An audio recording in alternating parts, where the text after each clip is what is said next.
The airplane involved was a Beechcraft Bonanza single-engine aircraft. On board, pilot Bruce Gurnon had 2 passengers, his father and business partner.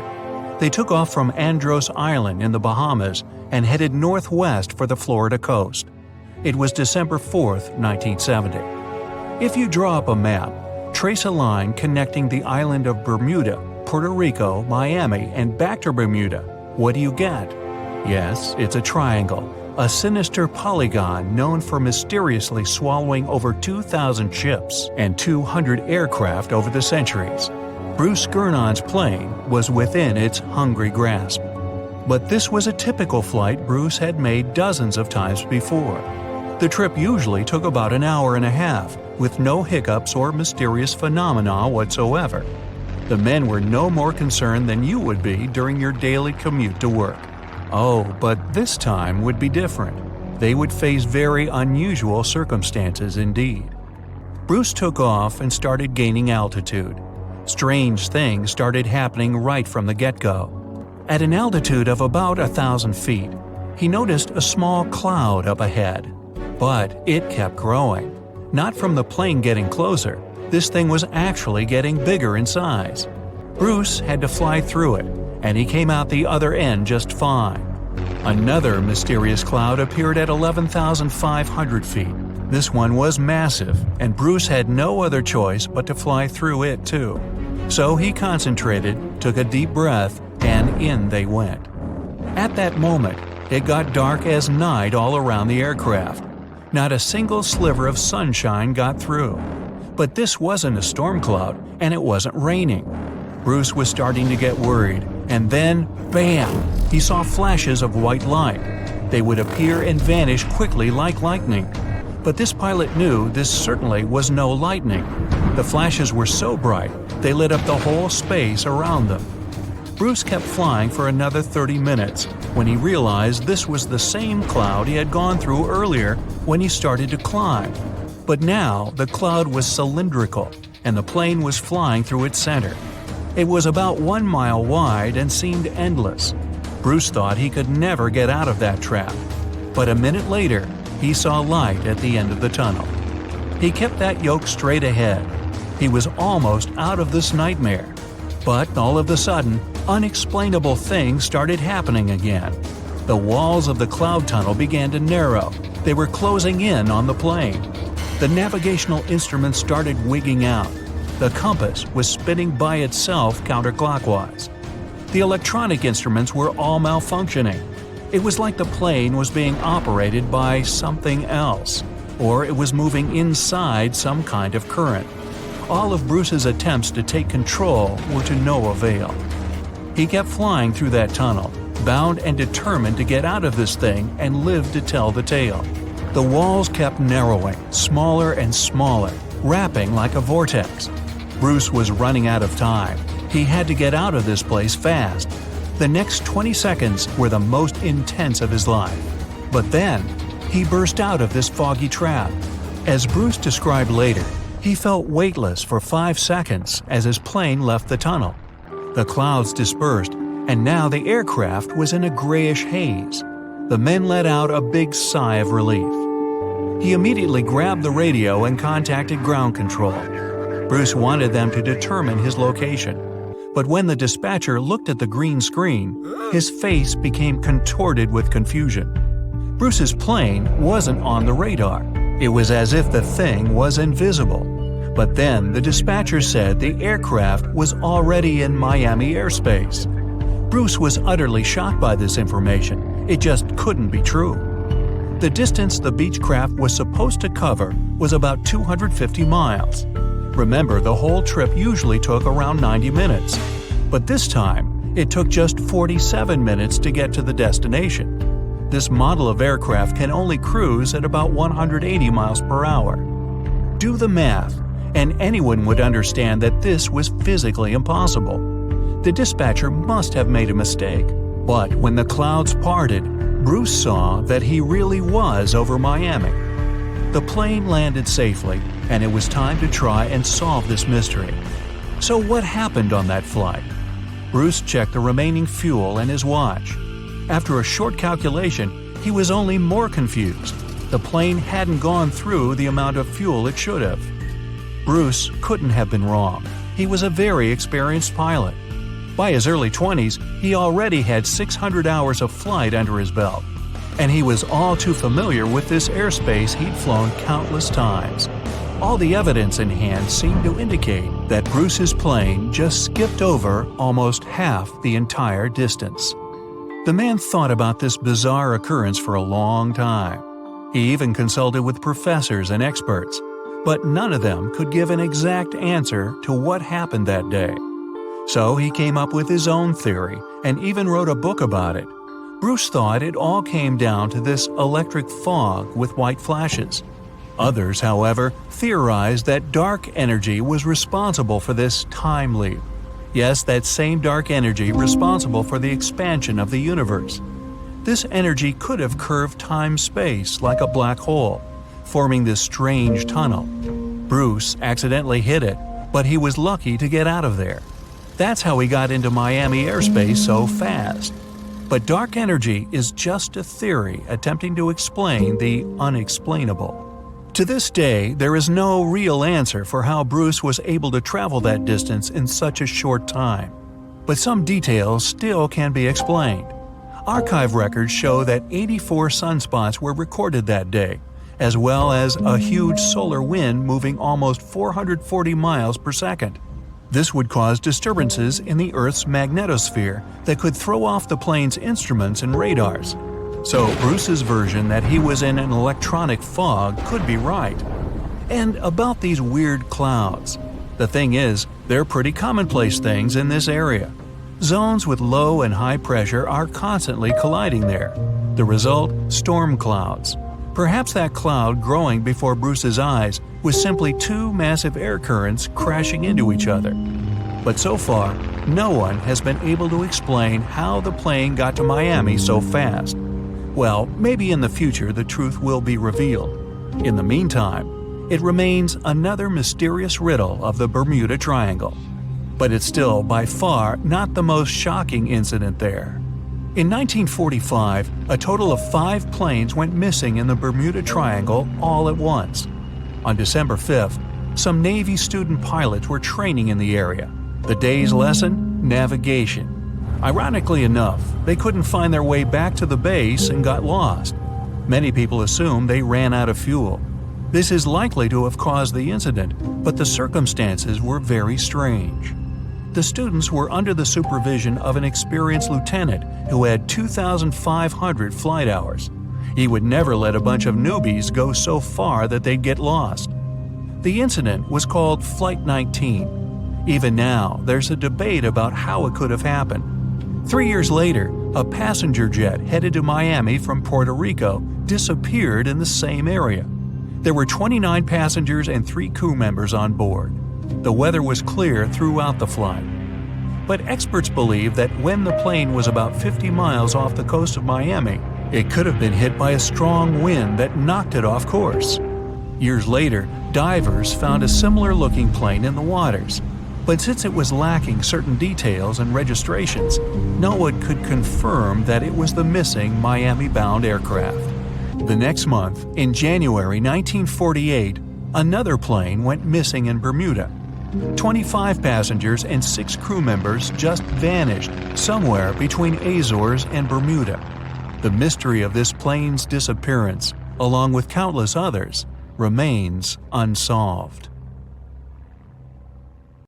You probably saw a viral video where YouTubers hid a huge treasure in the Bermuda Triangle, and a random guy dared to go after it. He scored $10,000, but let's be real, his biggest win was getting out of there alive. This dangerous stretch of water between Florida, Puerto Rico, and Bermuda is notorious for its chilling and unexplained events.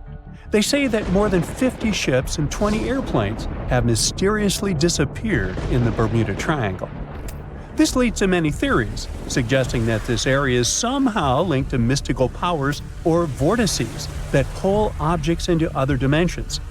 But an Australian scientist named Karl Kruszelnicki might have actually cracked the code on the Bermuda Triangle mystery. According to him, Most popular legends and eerie disappearances can be explained by two main factors. The first factor is human error. One theory debunked by Krushelnitsky was about the doomed Flight 19. Back in 1945, a group of 5 planes from the U.S. Navy took off on a routine training mission from Florida. Everything was going well until, 90 minutes into the flight, the troop commander reported that they were lost, and then poof, they just disappeared.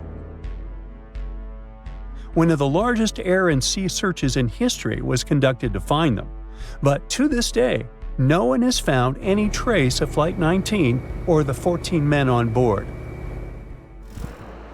What still makes people scratch their heads about this event is that the weather conditions when they took off were actually great.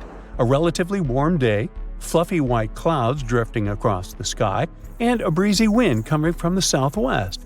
Pretty standard for training flights, really, nothing out of the ordinary. So, what happened? It turns out that despite the flight leader having over 2,000 flying hours, he was a bad pilot. Actually, a really bad pilot. According to Krushelnitsky, the commander was such a poor navigator that he had gotten lost at sea on at least 2 previous occasions before the Flight 19 incident. On that doomed day, he even tried to get someone to cover his shift but was unsuccessful, to the misfortune of his entire team. After their training flight exercise was completed successfully, both compasses on board stopped working. On the patrol's radio, his anxious voice said they were over land, or precisely, he was sure they were flying above the Florida Keys. But that didn't make any sense. He had made his scheduled pass over hens and chicken shoals in the Bahamas less than an hour earlier, but now he believed his plane had somehow drifted hundreds of miles off course and ended up in the Florida Keys. He couldn't have been more wrong. According to the most plausible theories about this case, what he thought was the Florida Keys was actually some small islands in the Bahamas. And here's where the real mess happened. Instead of turning back to the west, toward Florida, he kept flying east, deeper into the Atlantic Ocean. His plane eventually ran out of fuel, and you already know the rest of the story. Okay, some theorists might argue that a malevolent force somehow interfered with the 2 compasses, causing them to fail while they were flying this supposedly cursed stretch of water. But let's face it, even if that were true, human error was the main factor here. The pilot shouldn't have mistaken the Bahamas Islands for the Keys. End of that story.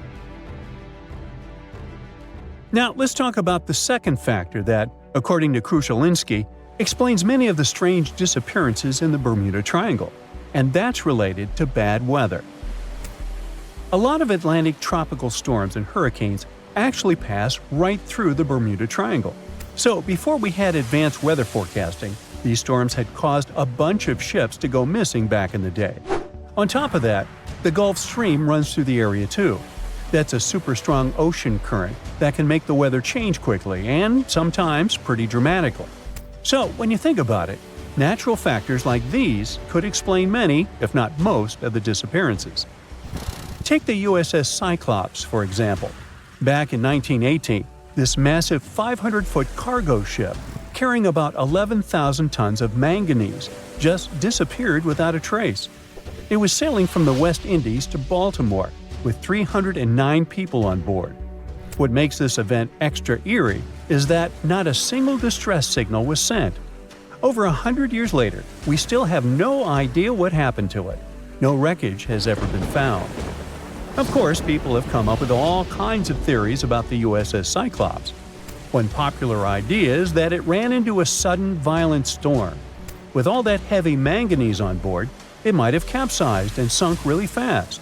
Others speculate about underwater events, like landslides or even a rogue wave. Now, this is not such a crazy theory if you think about it. According to Krushelnitsky, the Bermuda Triangle isn't just a bad weather zone. It is about the raw power of the ocean itself. The ocean floor there is way deeper than most people realize, going down nearly 30,000 feet. That's basically like Mount Everest in reverse. When the ocean water gets that deep, it tends to hide things. making it the perfect place for ships and planes to just disappear without a trace. The expert confirms that there is also a tiny chance that even stranger events could be happening beneath the waves of the Bermuda Triangle, and that is related to methane clathrate. This is a fancy name for an ice-like compound that forms underwater or in really cold places with methane gas trapped inside. Sometimes these structures can break free, creating bubbles on the surface, and this bubble shower can be fatal, at least for ships. Some experiments done with model ships showed that if enough bubbles rise up, the water's density drops, and this can mess with the ship's ability to float. If a large number of bubbles come up and cover a large area quickly, the ship could lose enough buoyancy to sink or tip over. But to be fair, the chances of something like that happening are very remote. So, human error and bad weather. Those are the two factors that likely explain all the mysteries surrounding this so-called malevolent stretch of water. But the truth is, the Bermuda Triangle isn't all that special. Although this region is very popular, there are no official maps that clearly outline its exact boundaries and say, "Look, here, precisely, is the Bermuda Triangle." And that is part of the problem. Disappearances and unexplained events that happen far from the actual region end up being lumped into the Bermuda Triangle's list of unexplained mysteries, like the Mary Celeste's fate. In 1872, this ship was found completely intact, but with no sign of the captain, his family, or the crew. People thought, okay, creepy fact, ghost ship, so it must be related to the Bermuda Triangle. But one thing doesn't add up. The Mary Celeste was abandoned about 400 miles east of the Azores, so we're talking about a completely different part of the Atlantic. By this time, the triangle has morphed into a trapezoid to cover that huge chunk of the North Atlantic. What I'm trying to say here is that once people start believing in a danger zone, confirmation bias takes over. But the facts are that the Bermuda Triangle sees tons of daily traffic every single day, both by sea and air. And according to experts, the number of incidents that happen there is pretty much the same as anywhere else in the world, percentage-wise. Some years the number is a bit higher, some years lower, but it averages out the same. With that in mind, it seems like it's time for us to finally move on from wild theories involving the Bermuda Triangle. Well, at least until the next bizarre disappearance comes along.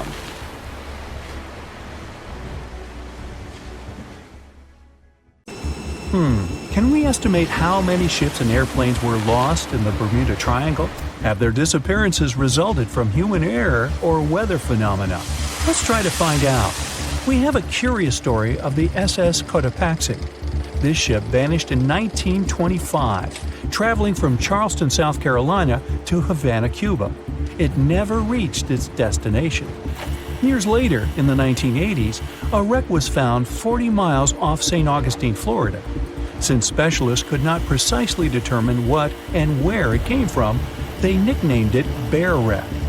It took many additional years of work, done mainly by marine biologists, to identify that this ship was indeed the missing SS Cotopaxi. This was confirmed in January 2020.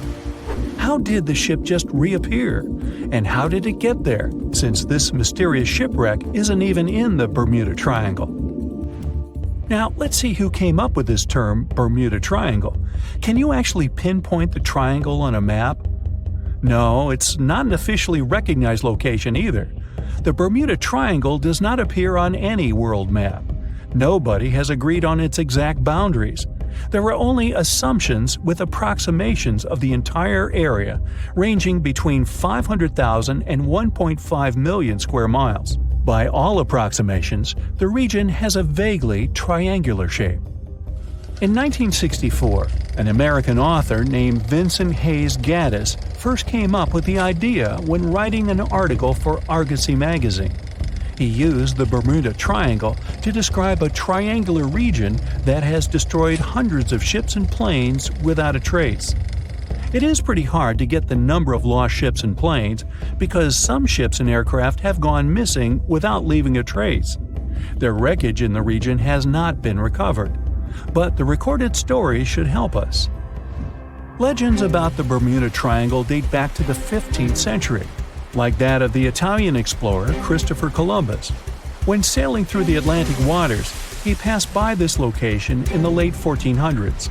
In what we now know as the Bermuda Triangle, he saw a huge flame that seemed to just crash into the ocean.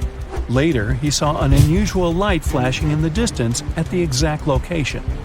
Like many other sailors since then, his compass had severe malfunctions. Flight 19, a Navy plane on a routine schedule back in 1945, also started the Bermuda Triangle legend. It was commanded by Lieutenant Charles Taylor, and it's recorded that he just got lost in the triangle for no reason. Since pilots had no GPS back then, they had to trust their compasses and keep track of how long they'd been flying in a specific direction and their speed. Shortly after completing the task, both of the compasses on board stopped working correctly. Records found after the plane's disappearance also indicate that Taylor didn't have a watch on that particular day. The initial report stated that pilot error was to blame for this unfortunate event. However, because people weren't satisfied with this outcome, it was changed to causes or reasons unknown after several reviews. One surviving pilot named Bruce Scarier suggested he went through an electronic fog while passing above the triangle, making him travel through time. In 1970, when this incident happened, he was flying his aircraft when it was surrounded by two huge clouds that formed a whirlpool and spiraled. Like many others before him, he noticed that his navigation devices were malfunctioning. When he eventually made it out of those clouds, he discovered that his flight had only taken 35 minutes. It should have taken 75 in total. Since he had no other reasonable explanation for what he went through, he believed he must have been pushed forward in time. It's not only strange-looking clouds that have been seen above the Bermuda Triangle. In 2014, a pilot recalled almost colliding with a flying object that he could not identify whatsoever. Some of these strange encounters were even caught on tape. It's the case of an early 2015 flight whose passengers noticed a curious object just floating over the ocean. The pilots have yet to figure out what they actually saw back there. Okay, not all of the possible explanations have been this unusual. Oceanographers, for example, have also tried to explain why ships disappear around here. So they recently came back to one of their old theories: rogue waves. These are immense walls of water that just pop up suddenly. If multiple such waves rise simultaneously, they overlap like a wave sandwich.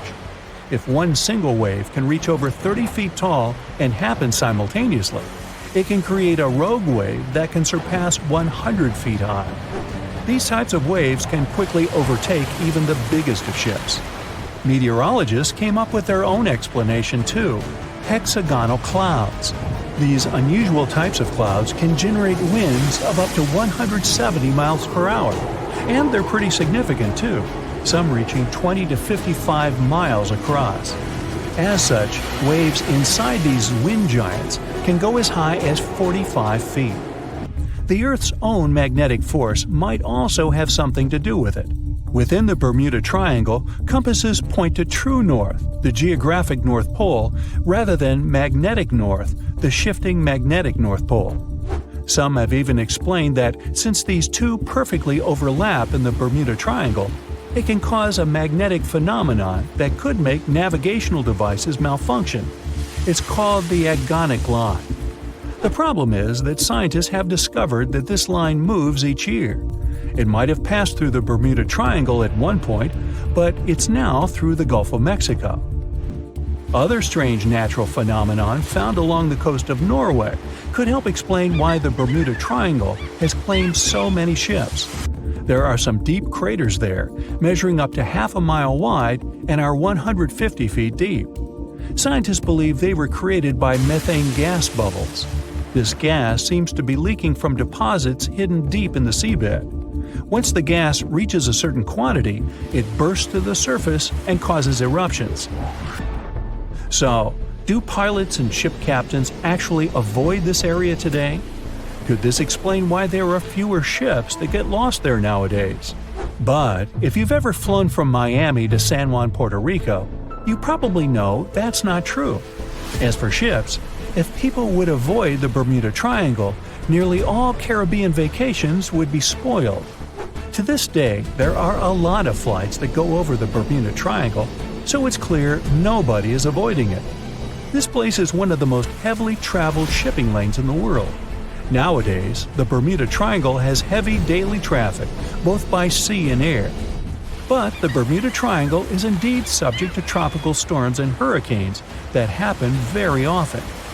Let's also keep in mind that the Gulf Stream, a strong ocean current that causes sharp changes in local weather, passes through the Bermuda Triangle. Besides, the deepest point in the Atlantic Ocean, the Milwaukee Depth, is also located in the Bermuda Triangle. The Puerto Rico Trench reaches almost 27,500 feet at the Milwaukee Depth. So, if you think about it, the whole mystery is a perfect combination of human error, bad weather, and a lot of ship traffic. This was confirmed by data provided by the U.S. Coast Guard. If you look at percentages, the number of ships or planes that go missing in the Bermuda Triangle isn't different from anywhere else. Disappearances do not happen more often than in any comparable region of the Atlantic Ocean. Official statistics say around 50 ships and 20 airplanes have vanished while traveling through this region. So that's another reason why the total number is so hard to pinpoint. Nobody could describe its rescue in official records if a boat was reported missing. There are also some events that, it turns out, didn't happen at all, adding to those false reports, like that of a plane crash back in 1937 off Daytona Beach, Florida, that local papers surprisingly revealed nothing about. On his very first voyage to the New World in 1492, Christopher Columbus sailed through the Bermuda Triangle. Columbus reported that one night, when he was on the deck of the ship, he noticed a giant light appear in the distance, unlike anything he had ever seen before. Columbus looked at his compass for direction, and it gave off erratic readings. You might have noticed that the Bermuda Triangle doesn't appear on any world map. This is because official institutions refuse to acknowledge that the area actually exists. As you probably know, the Bermuda Triangle is situated near the Bahama Islands. There's a strange structure around the bottom of the islands. The bottom of the ocean here is inconsistent. Every now and then, some otherwise sandy floor is replaced by giant dark holes, like a living place for some giant eel. The most common problem with those caverns, named blue holes, is that sometimes tidal waves can make them produce vortices and whirlpools. Experienced divers say that they're like waterfalls in the middle of the sea. In March 1918, carrying a crew of 306 people, the USS Cyclops left Barbados and headed home to Baltimore. The ship passed through the Bermuda Triangle on its journey and was never seen again. The Cyclops never issued any distress signal and disappeared without any explanation, making it the largest ship to go missing in the Bermuda Triangle. No wreckage has ever been found. No one exactly knows how many ships and planes have disappeared in the Bermuda Triangle. The rough estimate is 50 ships and 20 planes. Most of the time, the disappearances had no explanation and no wreckage has ever been left behind. A lot of Bermuda Triangle stories feature reports allegedly received from missing aircraft and ships. There are reports about strange cloud formations, tunnels in the air or above water, or the sudden appearance of thick fog sparkling with electric lights. As legend suggests, some of these anomalies are not only capable of completely disorienting any vessel, but also removing them from where they were altogether. Some enthusiasts of this theory draw a line between it and the experimentations of Joseph Hutchinson, who is trying to prove that electromagnetic fields can collide with each other and produce all kinds of disturbances to reality itself.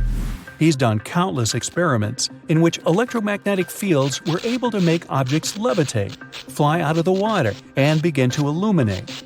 Hutchinson himself thinks that similar things may have their place in special places like the Bermuda Triangle.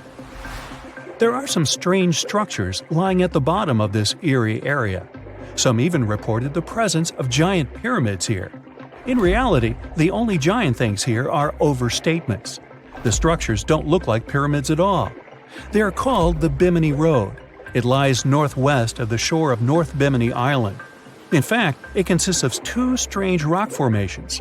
Both look suspiciously like building blocks. Research showed that underlying ground layers beneath the Bimini Road feature nothing but bedrock, with no possible cavities in it.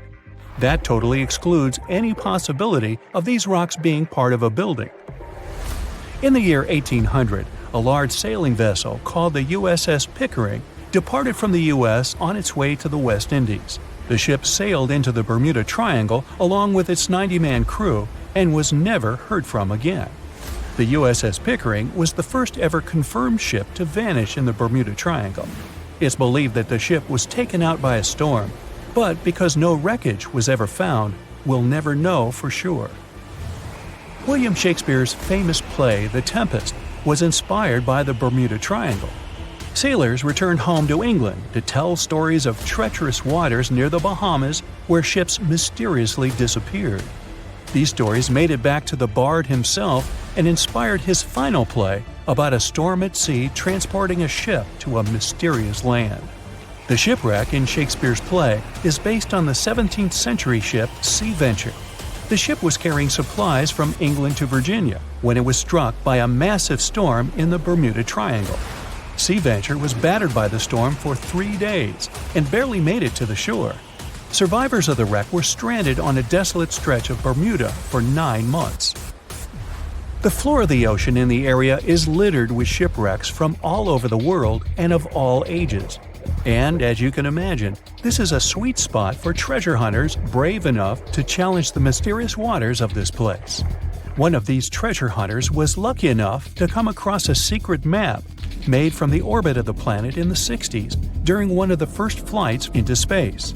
This map reveals a lot of shipwreck coordinates in the Caribbean area.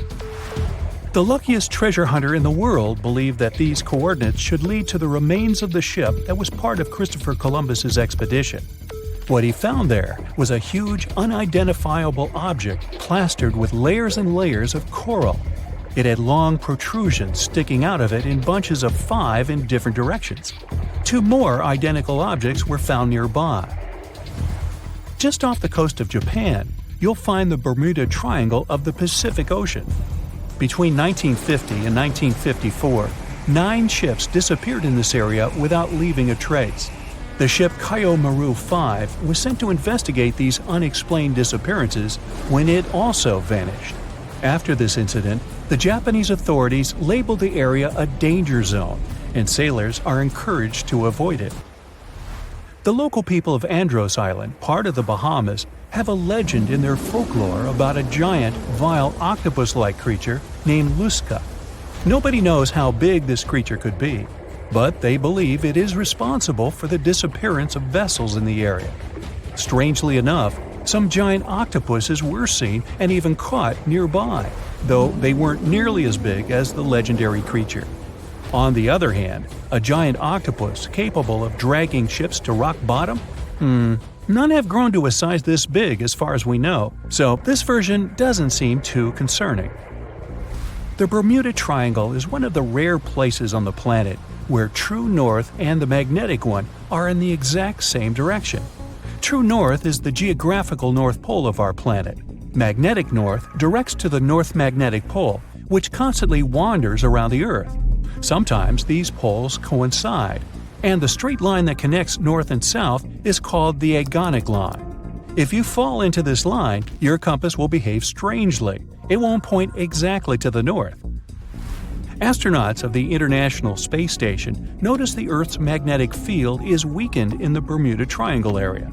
This field is a shield that protects us from solar radiation.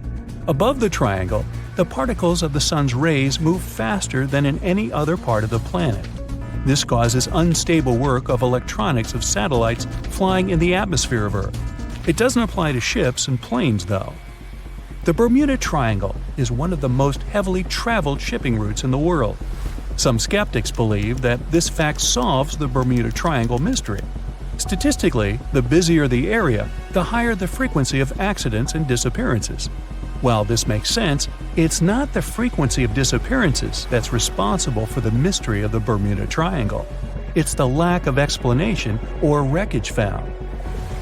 A popular theory suggests that rogue waves are responsible for the many disappearances. Rogue waves are called extreme storm waves by scientists. They occur when different weather patterns take place at the same time and cause large, unexpected waves that reach up to 100 feet tall. Witnesses say that the waves look like giant walls of water. These waves could explain why ships go down fast and without leaving any trace. Alaska has its own triangle. Since the late 80s, 16,000 people have disappeared there. Eyewitnesses to the Bermuda Triangle anomaly talk about thick fog, lightning, balls of light, and hallucinations. In Alaska, everything's a bit more complicated. People, planes, ships, they just disappear without a trace. There's no one around to tell us what it felt like. In 1950, a plane took off from Anchorage, Alaska, headed for Great Falls in Montana. It was carrying 8 crew members and 36 passengers. 2 hours after the start of the flight, the captain radioed that everything was fine, and then silence. The 100-foot-long plane seemed to evaporate into thin air. 85 aircraft and around 7,000 people searched for the plane. No trace, not even a screw, bolt, nothing. That plane mystery made the Alaskan Triangle famous. If you look on a map, it's a wild and mostly unpopulated zone that passes near Anchorage, Barrow, and Juneau. Hey, I didn't know about the Alaskan Triangle. Juneau? Yeah, that must be an old joke. And still scares many sailors. But you aren't afraid and want to prove that there is nothing special in this place. You sail to the center of the Bermuda Triangle on a small fishing boat. You turn off the engine and wait. Several hours pass. The sun goes below the horizon. Night comes. You're about to return to the shore, but suddenly, it becomes too quiet. Then, you hear a splash of water. You look overboard and see hundreds of fish swimming to the surface. Something big scared them away. Something that comes straight from the depths. The next second, you notice big sparkling eyes and long tentacles reaching for the boat. It seems that one of the most terrible myths about the Bermuda Triangle turned out to be true. A huge squid dragging ships to the bottom. Stories about these squids appeared long before the emergence of the Bermuda Triangle myths. For centuries, sailors from Norway and Greenland told stories about a scary sea monster, the Kraken. In those stories, the Kraken broke the decks of ships with its giant tentacles and dragged them to the bottom. The approach of this creature is impossible to see since it's coming to you not from the side, but from below. But all these were just stories. Only in the 19th century, scientific evidence of the existing of these monsters appeared. A beak of an unknown squid was found on the coast of Denmark. The size of the find was about 3 inches in diameter, which is about the size of a human palm. Then, it became clear that the Kraken was real, and it's just one variety of giant squid. Since then, more than 21 species of giant squid have been described, but the first video with this monster was recorded in 2004 in the waters of North Atlantic, not far from the Bermuda Triangle. Marine biologists used a lure to draw the squid out of the depths. The huge monster was about 30 feet long, which is about half a subway car. It suddenly appeared out of the ocean darkness and quickly attacked the lure, squeezing it with its tentacles. After that, many cases of squid have been recorded on photos and video. Huge squids were washed up on the shore, swam past ships. According to some records, the largest monster ever found was 59 feet long and weighed almost a ton. This is the size of a big bus. Some scientists believe that giant squids can reach 150 feet in length, which is almost twice the size of a basketball court. But the big size is not enough to sink a ship. The first thing that helps squids do this is the surprise effect. Squids come from the depths, which mean they can be seen from the deck, but the monster can see a boat from afar. It has the biggest eyes in the world. One eye is about the size of a basketball. The eyesight of a giant squid allows them to see prey in the Black Sea depths and from a big distance. Most sea creatures on the planet can't see in such conditions. So, the squid notices your ship and decides that it's food. It quickly approaches the boat and attacks with its tentacles. The squid has 8 limbs and 2 extra longer tentacles the monster uses to bring food to the beak-shaped mouth. The others are covered with dozens of suction cups filled with sharp teeth. Nothing can escape if the squid grabs it. The squid wraps its tentacles around your boat. With the teeth on each arm, it bites the deck. 2 long tentacles can grab you while you're running around in panic. The squid can rock the ship from side to side until one of its parts sinks in the water. You fight off 2 long tentacles and fall off your feet. The squid's 8 arms are squeezing stronger. You can hear the boat's hull cracking. The squid is big, but still can't sink a large metal object. Possibly, it couldn't have sunk huge ships that disappeared in the Bermuda Triangle. You see how the squid swims away into the depths. You're lucky this time, but you definitely wouldn't handle 2 such monsters. The existence of giant squids was proven more than 150 years ago, but people still don't know anything about them. The fact is that they are some of the most elusive creatures on Earth. They swim fast, spending most of their time at depths of 1,300 to 3,000 feet. To descend there, people need sturdy submarines and bulky equipment that create a lot of noise. The squid will notice them much earlier and swim away. Scientists don't know anything about their behavior, social life, habits, or a distance they swim during the day. And most importantly, we don't know how many of them are hidden in the water. The ocean is only 5% explored. It's possible that millions of giant squids swim in the sea depths. Just imagine hundreds of giant tentacles reaching out to a group of ships sailing through the Bermuda Triangle. In the past centuries, they could easily sink an entire fleet, since the ships were made of wood and were lighter. Squids wrapped decks with their strong tentacles, made holes in the ship's bodies with their sharp beaks. Toothy suction cups could break the masts and tear the sails. The water was filling the holes and slowly rising to the deck. The ship sank in a matter of minutes. Survivors reached the shore and told everyone about huge monsters. This is how the legends of the Kraken appeared. Fortunately, now people have sonars and equipment for monitoring the sea space. You start the engine to swim to the shore and notice that about 30 tentacles are reaching out to you from the water. 3 giant squids squeeze the boat from all sides and pull it down. It looks like there's no way out. You look overboard and see black eyes looking right at you. At this moment, you find a solution. Squids spend their whole life in darkness and are afraid of the light. Fortunately, you have a signal rocket. You use it to scare the monsters away. Squids go back down into the water, but apparently not for long. You release a few more rockets into the ocean and scream in fear. The red light illuminates the sea darkness, and you see hundreds of moving tentacles. They quickly swim away from the fire to a safe distance. At full throttle, you're sailing to the shore and releasing all the signal fires into the water. You don't give the squids a chance to get close to you. Finally, you get to land, confident that you will never return to this place. The bad news is, these creatures swim not only in the Bermuda Triangle. People found giant squid in the oceans all over the world. Yeah, it's possible the giant squid is the main reason for the disappearance of ships, but this doesn't make the Bermuda Triangle a unique place. December 4th, 1970. Pilot Bruce Gurnon had 2 passengers on board his Beechcraft Bonanza single-engine aircraft, his father and business partner. They took off from Andros Island in the Bahamas and headed northwest for the Florida coast.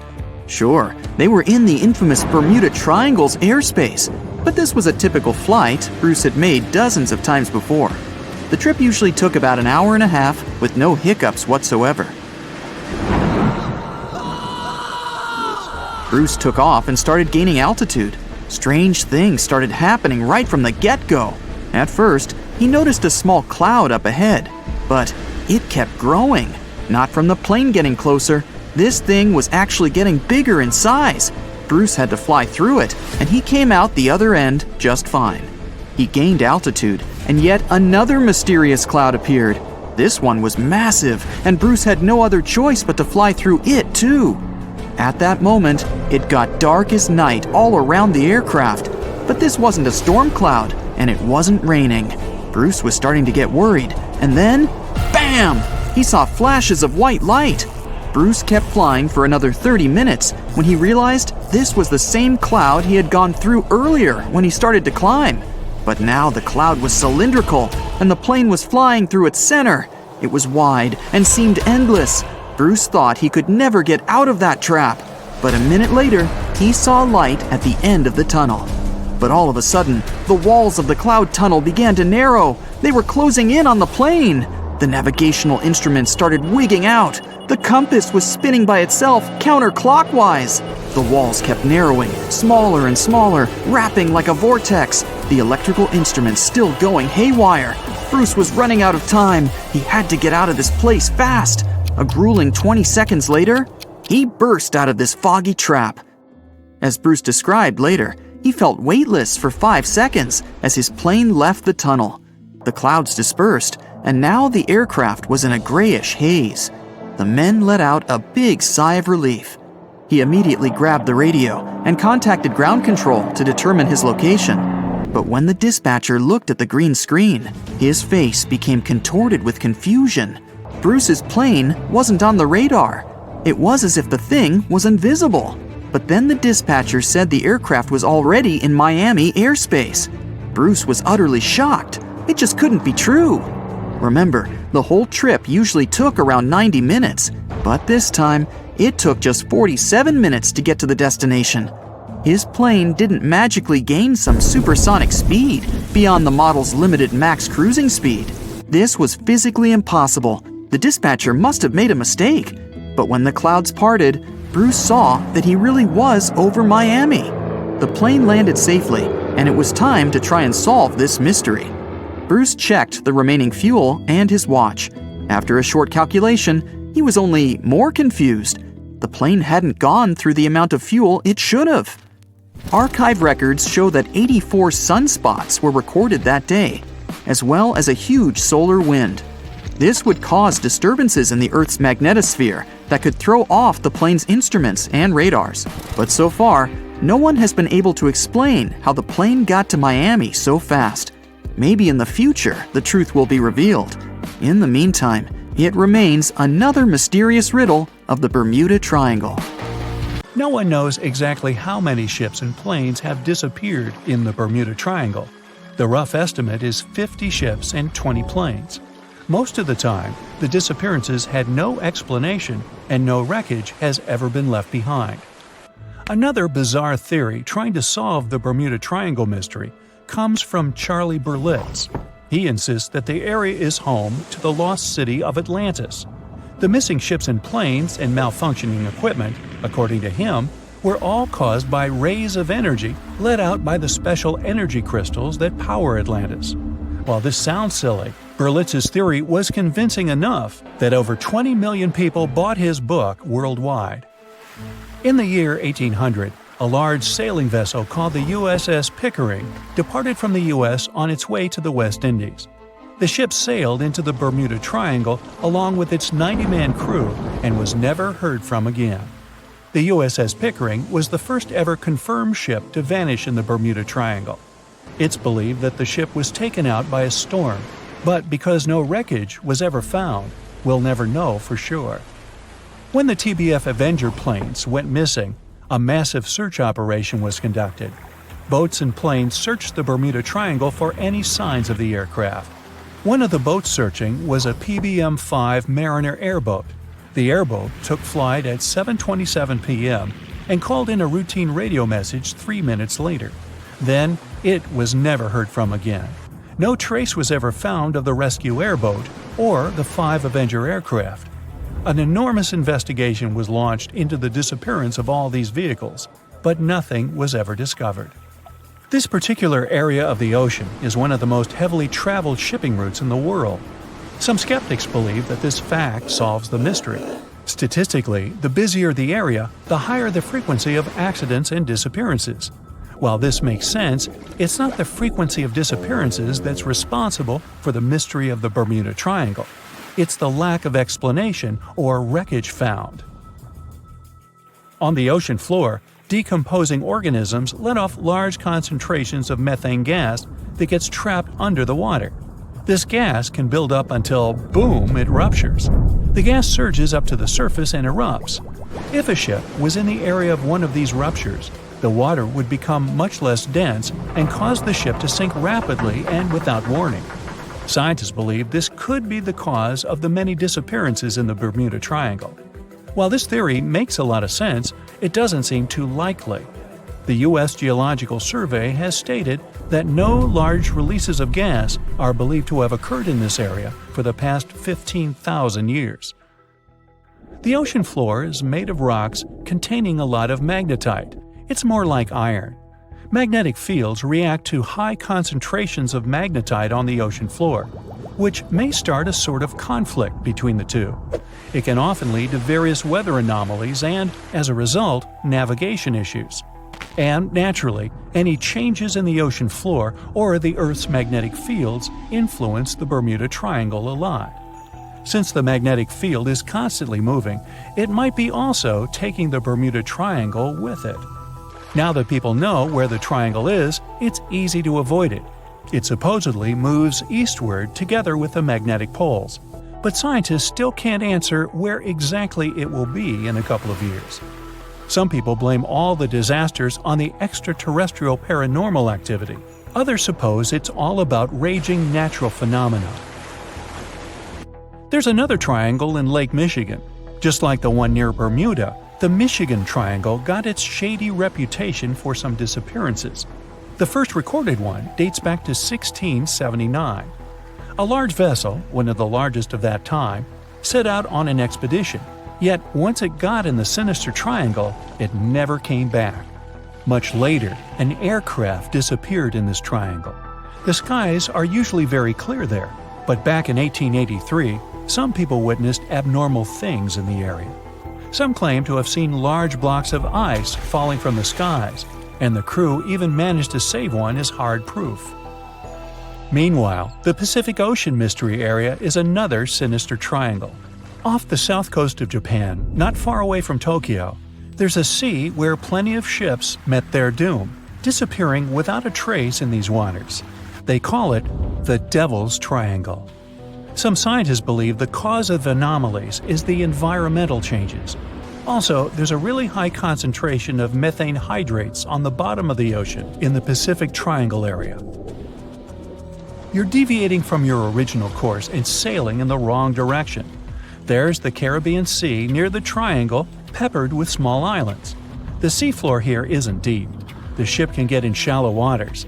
And now the ship is stuck on a shoal, and you have no idea where you are. If this were the 21st century, the ship's captain would be able to reach the shore using GPS and other modern navigation. But the most interesting thing is that the compass would work correctly this time, since the magnetic North Pole hasn't already coincided with the true one for a long time in the territory of the Bermuda Triangle. The agonic line is somewhere far away from here. There are no problems with navigation now, but for some reason, this is where ships disappear. In fact, not just here. Throughout the Atlantic Ocean, there are places where many more ships were gone. The Bermuda Triangle is not even in the top 10 of such places. One of the main reasons why many ships are lost here is that one of the most popular shipping routes in the Atlantic passes through the Bermuda Triangle. And the more ships in one place, the more shipwrecks. Simple probability. The legend of the Bermuda Triangle. It's one of the few mysteries we still can't solve.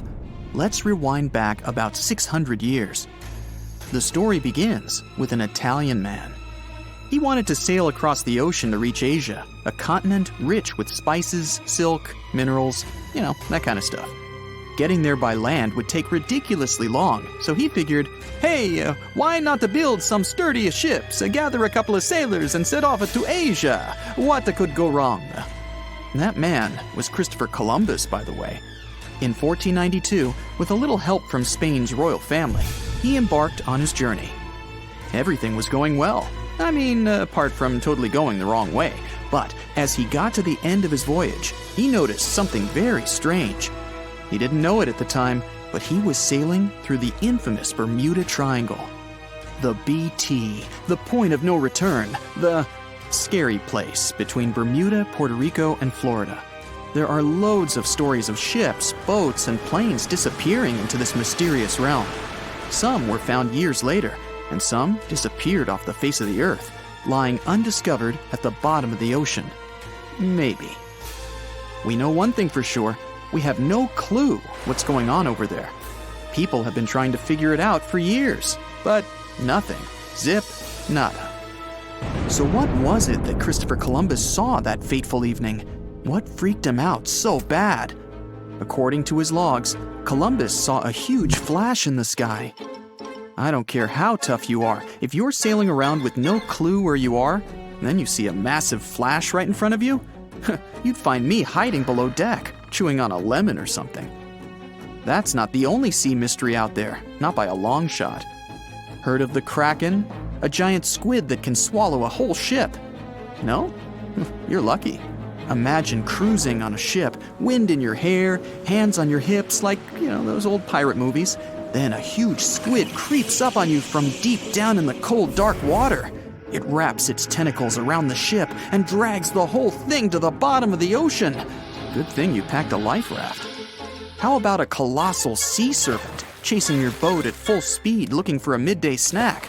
That thing is called a leviathan, and you better hope it's not real.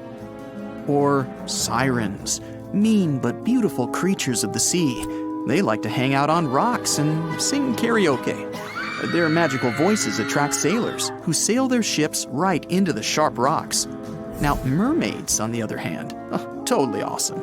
They like karaoke too, but they're not into the whole ship smashing thing. Good old mermaids. They're real, right? And let's not forget peg-legged pirates. Arr! Lootin', raidin', saying arr every 2 seconds. Arr! What else do those guys do all day? So back to our Italian friend, Columbus. Maybe he just saw a thunderstorm. Duh, why didn't he think of that? Well, I'm not 600 years old, and I wasn't there. How on earth would I know?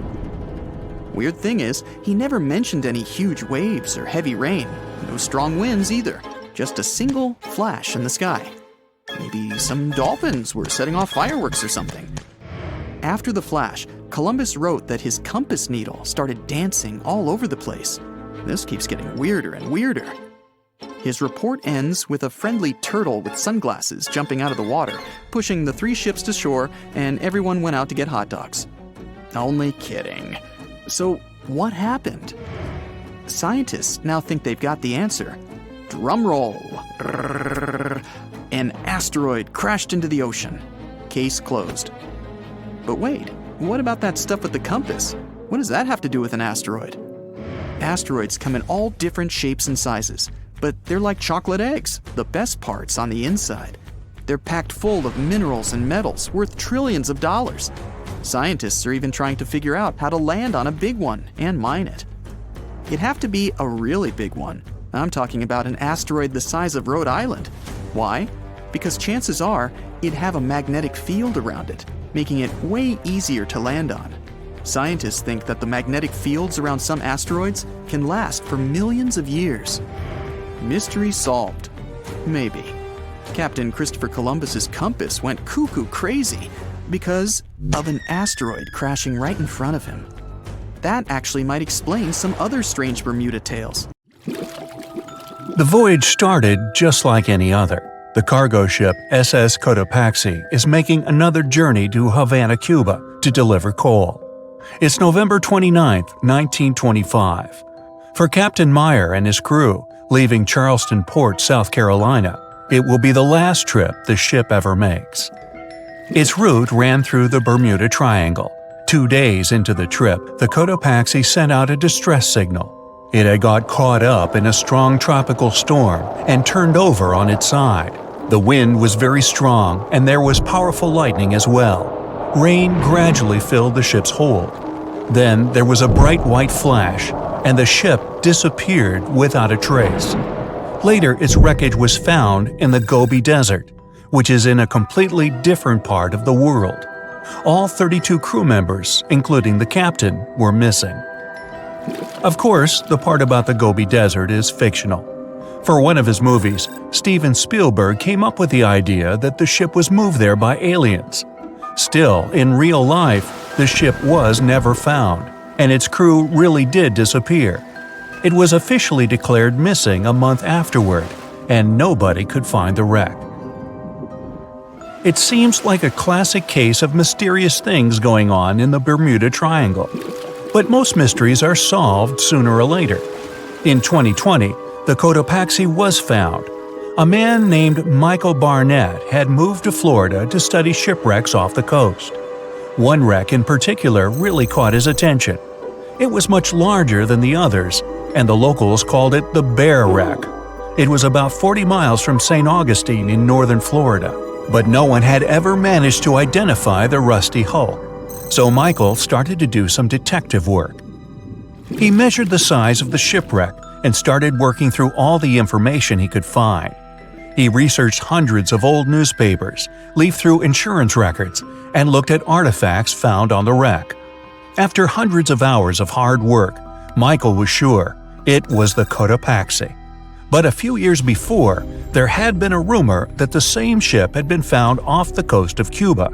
The Coast Guard found the wreck of a cargo ship about the same size that looked a lot like the one lost in 1925. Michael was sure they were wrong, so he teamed up with some science journalists and kept investigating. Soon they discovered something that seemed to confirm Michael's belief. Divers found brass valves with the letters SV on them in the wreckage of the ship. Michael suggested these initials referred to Scott Valve Manufacturing Company. The headquarters of this company was in Michigan, not far from where the Cotopaxi had been built. The company had probably supplied parts for the Cotopaxi. So the puzzle seemed to be solved. The Bear Wreck was really the missing cargo ship. But Michael still needed to work out why the ship had sunk. Did something mysterious really happen to the Cotopaxi in the Bermuda Triangle?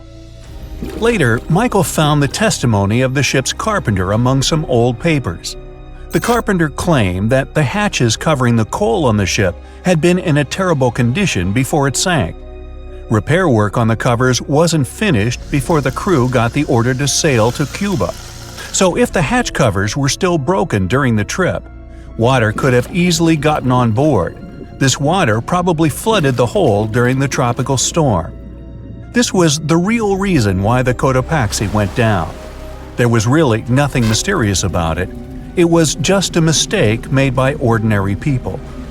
But this is just one example out of dozens, or even hundreds, where ships and planes have gone missing in the Bermuda Triangle.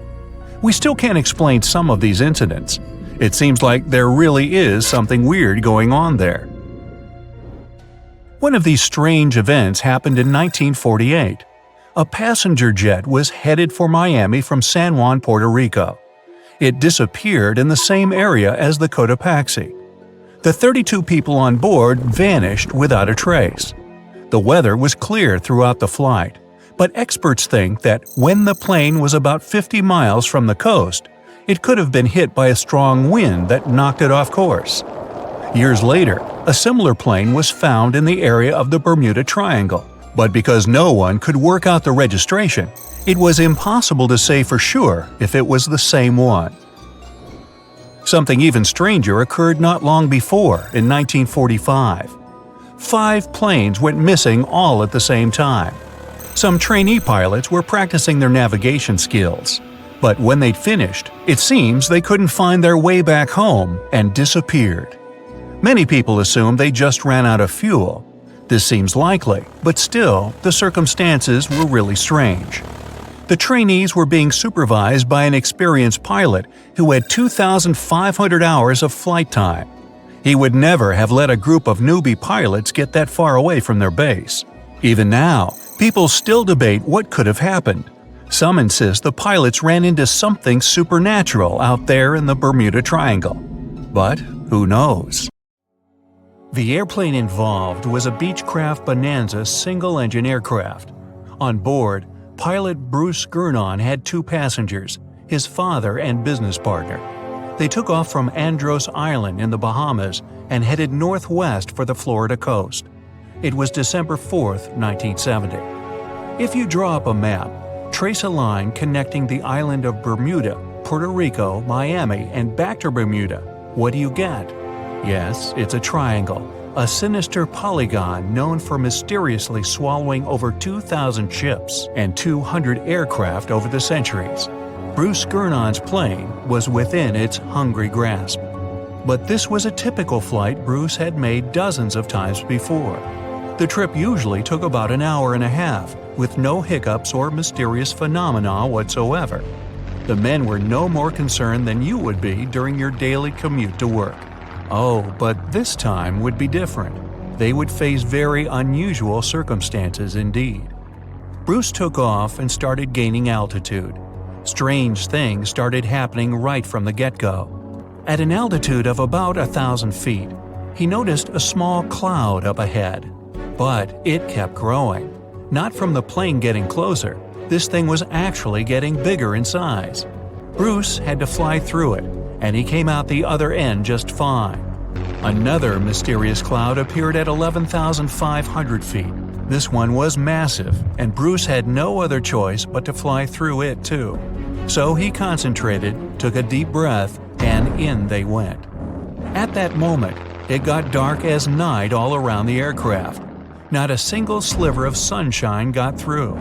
But this wasn't a storm cloud, and it wasn't raining. Bruce was starting to get worried, and then, bam!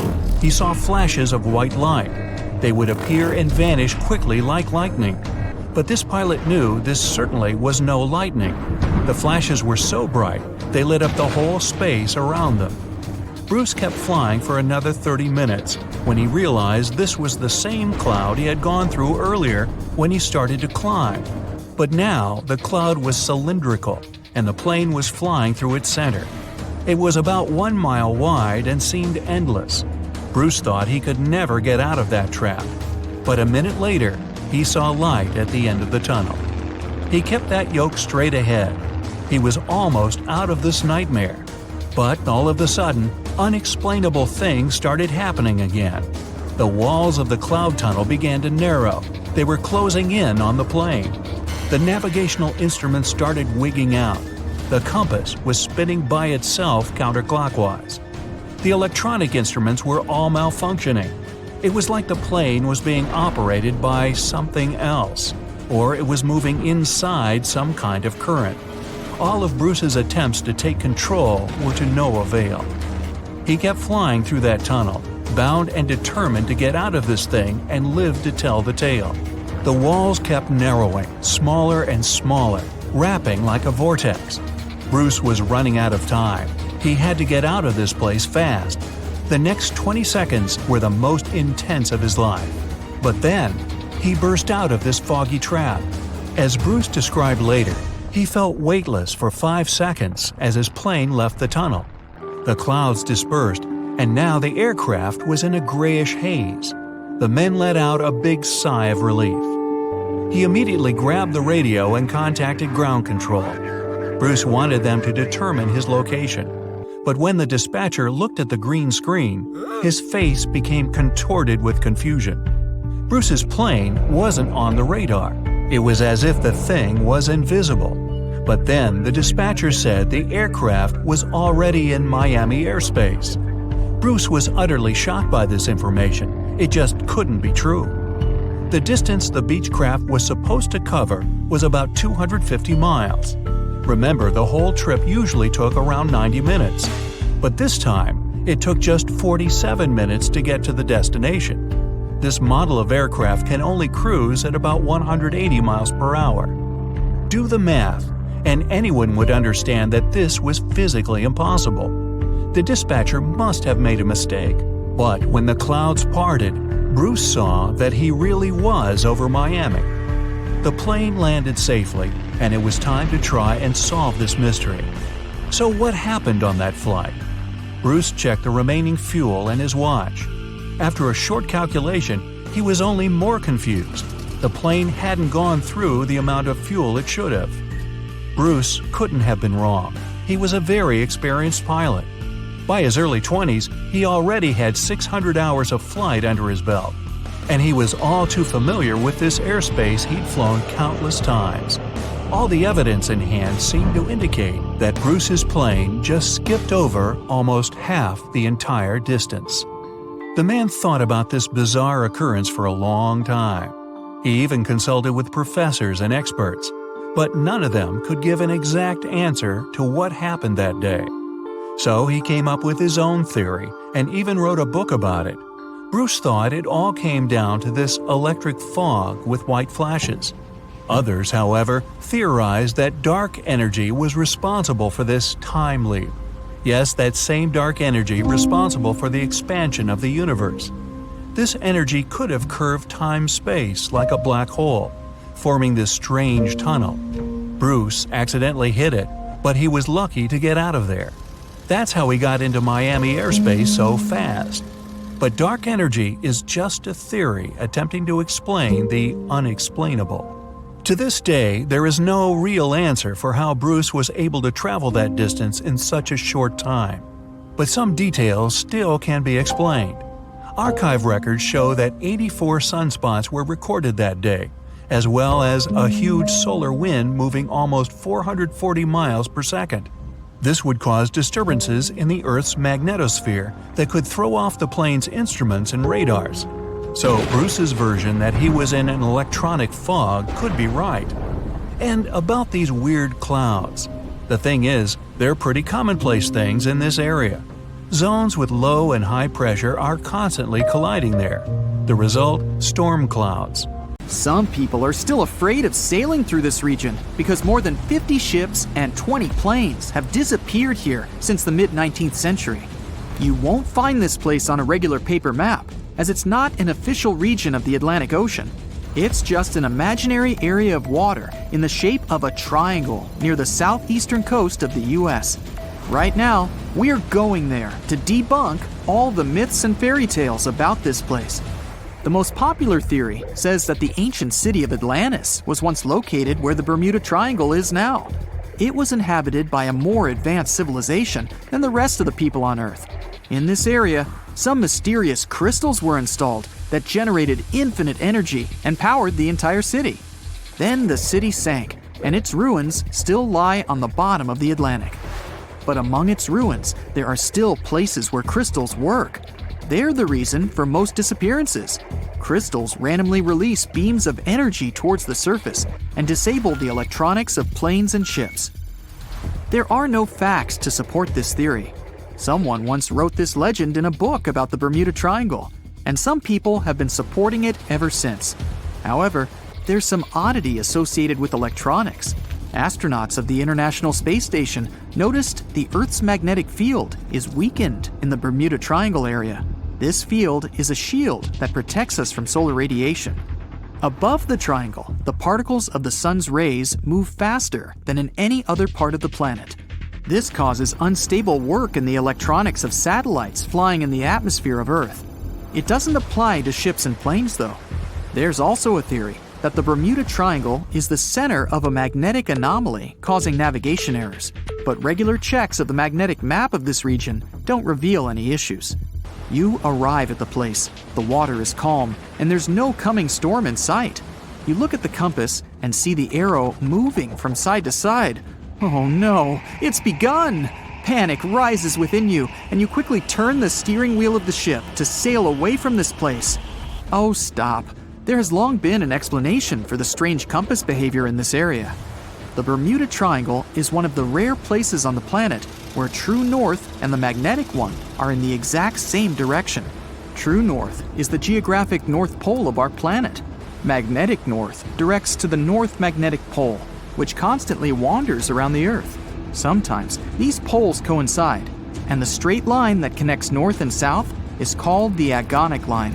If you fall into this line, your compass will behave strangely. It won't point exactly to the north. Imagine that you're the captain of a ship sailing in the Bermuda Triangle at the beginning of the 20th century. You need to know where north is to get to the shore. You look at the compass, and it points incorrectly. You're deviating from your original course and sailing in the wrong direction. There's the Caribbean Sea, near the triangle, peppered with small islands. The sea floor here isn't deep. The ship can get in shallow waters. And now, the ship is stuck on a shoal, and you have no idea where you are. If this were the 21st century, the ship's captain would be able to reach the shore using GPS and other modern navigation. But the most interesting thing is that the compass would work correctly this time, since the magnetic North Pole hasn't already coincided with the true one for a long time in the territory of the Bermuda Triangle. The agonic line is somewhere far away from here, There are no problems with navigation now, but for some reason, this is where ships disappear. In fact, not just here. Throughout the Atlantic Ocean, there are places where many more ships have gone. The Bermuda Triangle is not even in the top 10 of such places. One of the main reasons why many ships are lost here is that one of the most popular shipping routes in the Atlantic passes through the Bermuda Triangle. And the more ships in one place, the more shipwrecks. Simple probability. Other theories say there's a space-time rift in this region. Ships and planes fall into this rift and end up in the past or the future. But for some reason, there's not a single proof of this myth. There's no reason to think that the rift is hidden somewhere here. The base of an extraterrestrial civilization is located in the Bermuda Triangle. Visitors from other galaxies steal sea vessels along with the crew, so no one finds the wreckage of the ships. This is also a popular myth that has no scientific justification. Sunken ships are not found here, as there's one of the deepest trenches in the world. Any sinking ship will sink to a depth of about 19,000 feet. The enormous pressure and distance makes it difficult to find the ships. Also, the Puerto Rico Trench is nearby. In some spots, it's as deep as 27,500 feet. The Kraken lives somewhere in the triangle. It's a huge squid that sinks ships and is also a legend that sailors tell each other. However, gigantic squids live in the depths of the ocean. They can grow to the size of half a train car, but no cases have been recorded where they have sunk a large vessel. And in the area of the Bermuda Triangle, they've never even been seen. People in the past didn't know about the existence of these creatures, so when they saw them for the first time, they described them as huge, terrible monsters.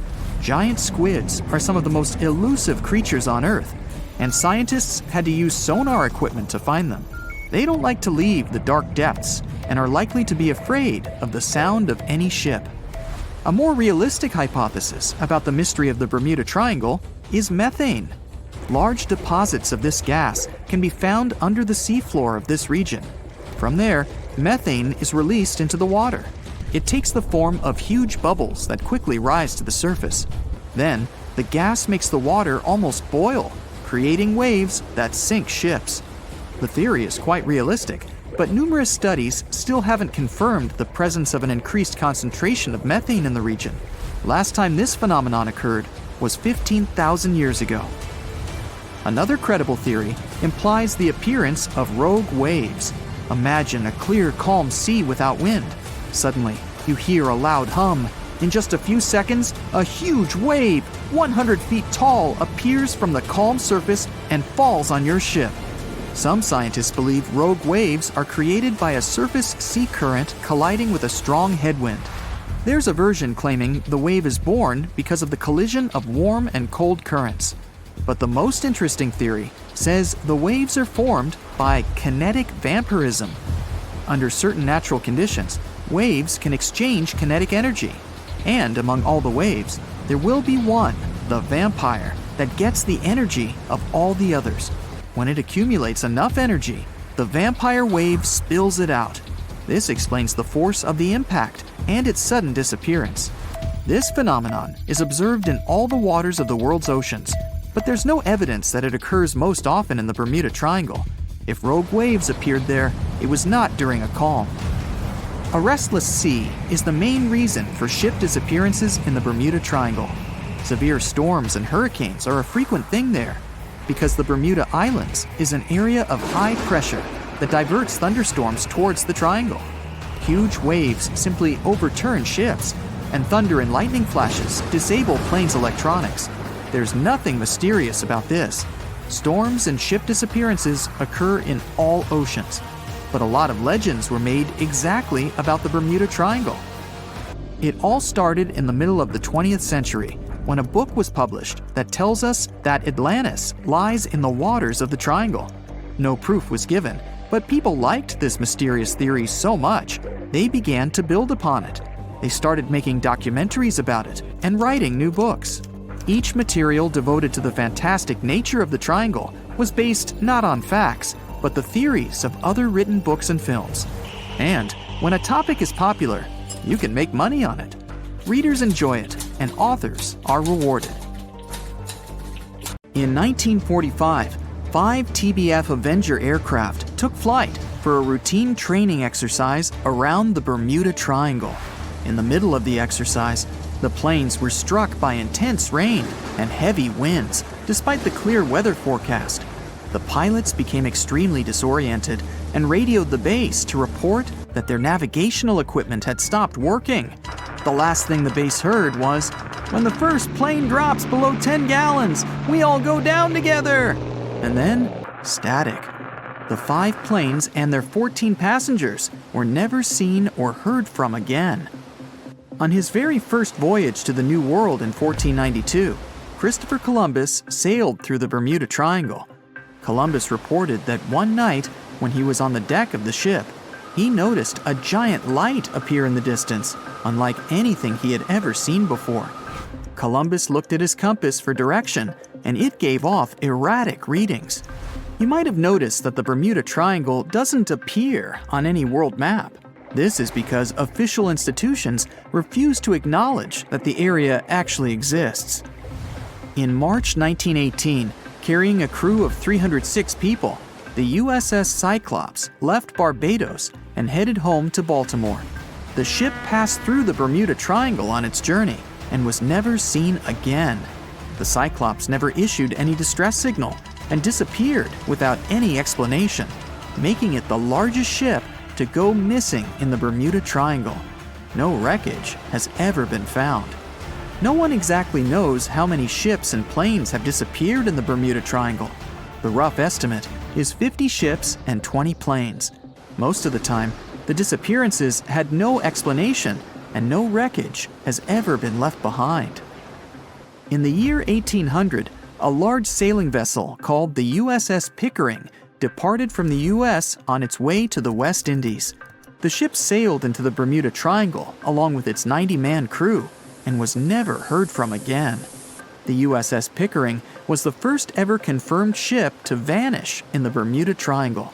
It's believed that the ship was taken out by a storm, but because no wreckage was ever found, we'll never know for sure. William Shakespeare's famous play, The Tempest, was inspired by the Bermuda Triangle. Sailors returned home to England to tell stories of treacherous waters near the Bahamas, where ships mysteriously disappeared. These stories made it back to the bard himself and inspired his final play about a storm at sea transporting a ship to a mysterious land. The shipwreck in Shakespeare's play is based on the 17th century ship Sea Venture. The ship was carrying supplies from England to Virginia when it was struck by a massive storm in the Bermuda Triangle. Sea Venture was battered by the storm for 3 days and barely made it to the shore. Survivors of the wreck were stranded on a desolate stretch of Bermuda for 9 months. When the TBF Avenger planes went missing, a massive search operation was conducted. Boats and planes searched the Bermuda Triangle for any signs of the aircraft. One of the boats searching was a PBM-5 Mariner airboat. The airboat took flight at 7:27 p.m. and called in a routine radio message 3 minutes later. Then, it was never heard from again. No trace was ever found of the rescue airboat or the 5 Avenger aircraft. A huge investigation was launched into the disappearance of all these vehicles, but nothing was ever discovered. Because the Bermuda Triangle isn't a recognized place, no one knows its exact location or size. Some people believe it covers around 500,000 square miles around the Bermuda area. Other people believe the triangle is as big as 1.5 million square miles. The Bermuda Triangle is one of the most heavily traveled shipping routes in the world. Some skeptics believe that this fact solves the Bermuda Triangle mystery. Statistically, the busier the area, the higher the frequency of accidents and disappearances. While this makes sense, it's not the frequency of disappearances that's responsible for the mystery of the Bermuda Triangle. It's the lack of explanation or wreckage found. The Bermuda Triangle is home to the deepest point in the Atlantic Ocean, the Milwaukee Deep. The area has a maximum depth of over 27,000 feet. This is one of the deepest points in the ocean floor, but still not close to the massive 35,000 feet of the Mariana Trench. But the huge depth might explain how such little wreckage has been found. The Bermuda Triangle is home to some pretty intense and unexpected weather. Storms build up quickly and unexpectedly, then disappear soon after. If you blink, you might miss it. This could explain why few distress signals are issued. Pilots and sailors never saw the weather coming. In the year 1800 again, the ship USS Insurgent was on patrol when it stopped briefly at a coastal base before heading back out to sea. That was the last time USS Insurgent was ever seen. A severe storm reportedly struck the West Indies around that time. It's believed that storm was so powerful, it could have caused the sinking of both the USS Insurgent and USS Pickering, which vanished around the same time. Like the Pickering, no wreckage of the Insurgent was ever discovered. Ah, the Bermuda Triangle. Such a lovely spot. Well, it's also known as the Devil's Triangle. Sailors and pilots around the world have been scared of this place for a long time. Stories of missing ships and planes have made plenty of people think it's an area of paranormal activity. Many people try to avoid traveling through it, and their fears make a lot of sense because lots of the things that have happened there are difficult to explain. But let's have a look at flight radar for the area. The Bermuda Triangle is where the Caribbean islands are, and they're very popular places for people going on vacation. Millions of tourists visit these places every year, and they travel there on ships and planes. Plenty of small airplanes and boats constantly travel between the remote islands, and they don't encounter any spooky stuff. So you can be sure that all of the planes on this map are going to reach their destinations in one piece. But the myths about the Bermuda Triangle must have come from somewhere. So far, scientists and researchers haven't managed to explain some of the incidents that happened there. So let's deal with all the rumors and investigate some of the weirdest things that have gone on in the Bermuda Triangle. Mysterious things took place there even before we had modern satellite navigation systems. Pilots and the captains of ships used to navigate with compasses and maps. This is where people noticed the first strange thing about the Bermuda Triangle. Many old sailors claimed that their compasses just used to go crazy in this area. Their needles would just spin around or point in the wrong direction. But there's actually nothing creepy about this. There's a magnetic anomaly here, which is created by metal underground. Compasses react to magnetic anomalies in strange ways. They can be found all around the world, and scientists know a lot about them. Plus, because ships and planes now have modern technology, they're no longer a danger to navigation. The Gulf Stream also runs through the Bermuda Triangle. Think of it as a river that flows within the ocean. Its current can reach a speed of 6 feet per second. This means it can probably be blamed for pushing some ships that pass through there off course. When they stray from their paths, it's pretty easy for these ships to get lost. But what's also important here is that the air of the Gulf Stream mixes with cold air, and the difference in pressure can cause severe storms. Some people think that these storms can become so powerful that they just demolish any ships and aircraft that are nearby. A lot of newbie sailors and pilots don't take this into account when they travel through the triangle. By the way, this is why it also gets called Hurricane Alley. Other people have more unusual explanations for the Bermuda Triangle, though. There's a theory that it's a favorite spot for visiting aliens from outer space. All the people that went missing there were actually taken by the aliens for their experiments. Hey, like I already said, lots of folks like this area for vacations. Other people think that the Triangle was home to the ancient civilization of Atlantis a few thousand years ago, in a place where the modern Bahamas are now. They say this civilization was mysteriously absorbed by the Bermuda Triangle.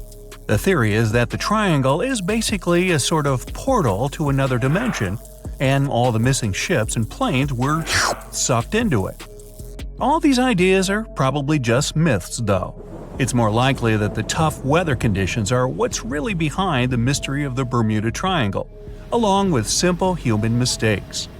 But the experts still can't explain a few incidents that happened there, including one that apparently involved time travel. It all happened in December 1970. Bruce Gurnon was flying a plane from Andros Islands to the Florida coast. When he was at 11,500 feet, a giant cloud appeared right in front of him. It got bigger and bigger, and there was no way he could fly around it. Instead, he had to go through it. As he flew inside, the plane was surrounded by darkness. It was as if the day had turned to night in a split second. Suddenly, Bruce began to see white flashes of light all around him. They were so bright that they lit up the entire sky. But they weren't lightning bolts, although he really couldn't explain what they were. His journey through the strange cloud lasted almost half an hour. During this time, the cloud changed shape. The space around the plane formed a tunnel, and then the tunnel began to get narrower. All the instruments and navigation equipment in the plane started going crazy, and the electronics stopped working. Bruce tried really hard to stay calm as he struggled with the controls. Then, a white light appeared at the end of the tunnel. The plane escaped the cloud tunnel just before it closed. Everything seemed fine, but now Bruce found himself in some kind of white fog. He had no idea where he was. He managed to contact ground control and was shocked when they told him his plane was already in the airspace above Miami. Something impossible had happened. Bruce's plane was meant to cover a distance of about 250 miles during the flight. This usually took about 1.5 hours, but he'd managed it in just 47 minutes, about 2 times faster than normal. When he landed, the pilot went to check the amount of fuel left in his tank. It turned out that he had used up a lot less than the usual amount of fuel. How could this have happened? Well, records show that a lot of sunspots were detected on the surface of the sun that day, and there was a strong solar wind. This could easily have made the electronics and devices on the plane go crazy. But what about the mysterious cloud? Just like the rest of the Bermuda Triangle, the Florida coast is a place where 2 large air currents meet. One has high pressure, and the other is a low-pressure one. This causes a lot of storm clouds in the area. But people are still trying to work out how Bruce was able to cover the distance so quickly. Some people say that a kind of mysterious dark energy was involved. Others believe it was a gravitational anomaly that curved space and time. Others think Bruce is just a fraud. We still don't know the truth. Something just as weird happened in 1945. 5 planes went missing all at the same time. Some trainee pilots were practicing their navigation skills out over the sea. But when they'd finished, it seems they couldn't find their way back home, and they disappeared. Many people assume they just ran out of fuel. This seems likely, but still, the circumstances were really strange. The trainees were being supervised by an experienced pilot who had 2,500 hours of flight time. He would never let a group of newbie pilots get that far away from their base. Even now, people still debate what could have happened. Some insist the pilots ran into something supernatural out there in the Bermuda Triangle. But who knows? Just 3 years after this, a passenger jet was heading for Miami from San Juan, Puerto Rico. The 32 people on board disappeared without a trace. There weren't any storm clouds this time. The skies were clear throughout the flight. But experts think that when the plane was about 50 miles from the coast, it could have been hit by a strong wind that knocked it off course. Years later, a similar plane was found in this area of the Bermuda Triangle. But because no one could work out the registration, it was impossible to say for sure if it was the same one. These stories sure are strange, but there's really no need to be too worried. Just remember this. A few years ago, the World Wildlife Fund did some research and came up with a list of the most dangerous seas in the world. The Bermuda Triangle is not even on this list. That's probably because no more accidents happen there than anywhere else in the world. Well, I feel better, don't you? The notorious Bermuda Triangle in the North Atlantic Ocean makes people, ships, and airplanes vanish into thin air. Some experts blame bad weather conditions. Others are sure the reason is heavy traffic in the area and human error. Many people believe in conspiracy theories, aliens, the lost city of Atlantis, or even a massive meteorite lying on the ocean floor. There are also those who deny there's anything unusual about the triangle, and still, the mystery remains. But few people know that the South Atlantic Ocean has an enigma of its own. Well, not the ocean itself, but a patch of space above this area. It's dubbed the Bermuda Triangle of space, or the South Atlantic Anomaly. There, Earth's protection against solar radiation is much weaker than anywhere else. When spacecraft get into this region, all kinds of serious problems occur to them. For example, their equipment can fail or break down out of the blue. When NASA was launching its $2.5 billion Perseverance rover in July 2020, the space agency planners had to do their best to avoid the Space Bermuda Triangle. Otherwise, it could have easily wreaked havoc on the spacecraft headed for Mars. This bizarre region stretches from Zimbabwe to Chile. The anomaly itself seems to be connected with one of the two Van Allen radiation belts. These belts are zones of intense radiation that comes from the solar wind. Charged particles get caught by our planet's magnetic field. They form two rings that surround Earth, stretching from 400 to 36,000 miles above the surface. The inner Van Allen belt is made up of mostly protons, while the outer is mainly electrons. By trapping the particles, the two belts protect you and our planet from getting harmed by solar radiation. The South Atlantic Anomaly lies in the region where the inner Van Allen belt comes very close to the planet's surface. In this place, Earth's magnetic field is especially weak. Nothing prevents cosmic rays from reaching as far as a mere 120 miles above the surface. The more solar radiation, the more high-energy particles gather over the South Atlantic Ocean. The problem is that this radiation hotspot sits so low that many satellites have to travel through it while following their orbits. There, they get bombarded by protons at a speed of 18,000 hits per square inch per second. No wonder it affects all the electronic systems on board the spacecraft. For example, the Hubble telescope passes through the Space Bermuda Triangle more than 10 times a day, and it can't collect information when it's in that region. If the equipment isn't put into safe mode, all spacecraft systems can fail. Plus, the more complicated electronics become, the more problems occur in the area of the South Atlantic Anomaly, and the more costly the damage is. The SpaceX CRS-1 Dragon spacecraft almost went out of control in October 2012. Attached to the International Space Station, it had serious problems while passing through the magnetic anomaly. Luckily, those issues were short-lived. In March 2016, the Japan Aerospace Exploration Agency lost contact with its satellite Hitomi. It was launched about a month before to study processes happening in the universe. Later, it was found out that the spacecraft had broken into pieces and crashed down to Earth.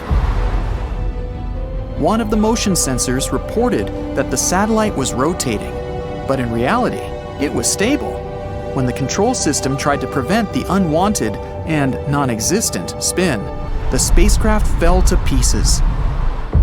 This accident cost almost $280 million and 3 years of preparation. But returning to the Earth's magnetic field, why is it weaker above the South Atlantic Ocean? Rather than being a perfect sphere, our planet bulges in the middle. If you measured Earth's diameter at the equator, it would be 27 miles wider than the pole-to-pole one. In the areas where there's a dip, charged particles from space can get closer to our planet's surface. The magnetic field is created when liquid metals flow in our planet's outer core. This generates electric currents and also gives Earth its south and north poles. But these poles aren't constant because our planet's magnetic field is constantly shifting. Sometimes it's getting weaker, and at other times, it's growing stronger. Right now, the Earth's magnetic field is weakening. This process started more than 1,000 years ago.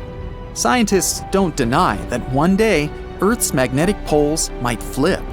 Then, the North Pole will become the South, and vice versa. Such a phenomenon has been happening all the way throughout the history of our planet. The last time, it occurred around 780,000 years ago. Experts are still unsure if such a flip is going to happen this time. After all, it's not an instant change. This long process can even reverse all of a sudden. Something like that happened 40,000 years ago. At that time, Earth was really close to renaming its north magnetic pole to the south. But that brisk event turned out to be not a full reversal. While scientists were trying to figure out how long the South Atlantic anomaly had been around, they made a curious geological discovery. It showed what our planet's magnetic field looked like several thousand years ago.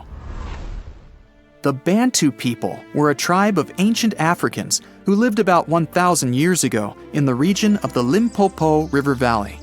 Nowadays, this area is inside the South Atlantic anomaly. Bantu people had an odd ritual. During droughts, they burned their own clay huts. They hoped such a sacrifice would make it rain. But when clay burned at high temperatures, the magnetic minerals in it aligned with Earth's magnetic field. That's why when the substance cooled down, the minerals showed the planet's magnetic field pattern. It helped the scientists learn that the process of the weakening of the magnetosphere started long ago. The clay patterns even specified certain periods of time when the process was especially active: 400 to 450 CE, 700 to 750 CE, and 1225 to 1550 CE. Even better, the researchers likely found the answer to the mystery of the space Bermuda Triangle. They noticed there was something unusual about the boundary lying between our planet's silicate mantle and its liquid iron-nickel outer core. This region is almost 1,800 miles beneath Earth's surface, and that's where a huge reservoir of super dense rock sits. Some experts state that the thing might be tens of millions of years old and thousands of miles wide. It's not 100% clear how a rock, even if it's that big, can interfere with the magnetic field of the entire planet. It might be because it's located right between Earth's boiling outer core and the mantle, which is much stiffer and cooler. The enormous boulder might be disturbing the layer of iron, and it's the very thing that helps to form our planet's magnetic field. Whatever the reason is, exactly under Africa, the magnetic field is reversed, and that's what's likely to cause the anomaly that affects spacecraft.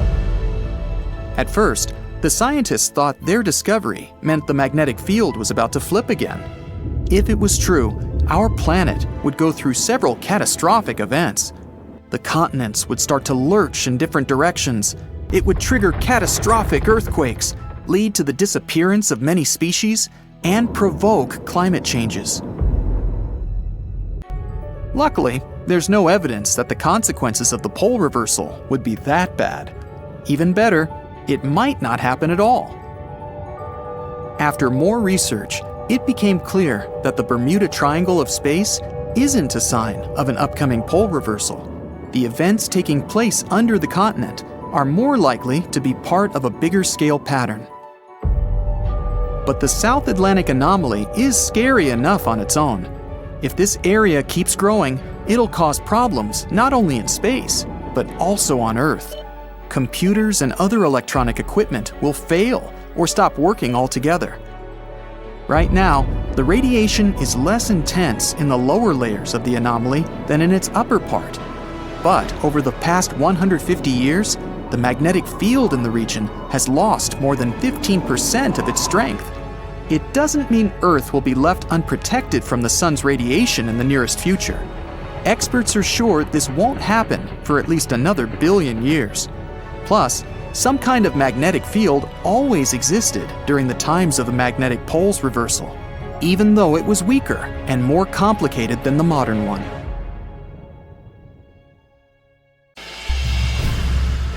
Why has only the Bermuda Triangle become famous? You know, there are other mysterious triangles where ships disappear for strange reasons too. The triangle we're going to visit may seem to you much more dangerous and scarier than the Bermuda one. People tell stories about extraterrestrial ships, portals to another dimension, or Atlantis in the Bermuda region, and you've probably heard all this stuff. But the triangle I'm talking about has other legends. Imagine that you're sailing on your boat and notice a round ship in the middle of the endless ocean. A mysterious woman is standing on the deck of this strange ship, staring at you. Yeah, such stories go around the Dragon Triangle. And if you try to figure out something about this place, you'll find that even the triangle's location is a mystery. This place is located near the Japanese coast in the Pacific Ocean. The triangle extends from Japan to the Bonin Islands and touches the Philippine Sea, but this is not its exact geolocation. Some records say the triangle is 70 miles east of the Japanese coast, while others say it's about 750 miles away.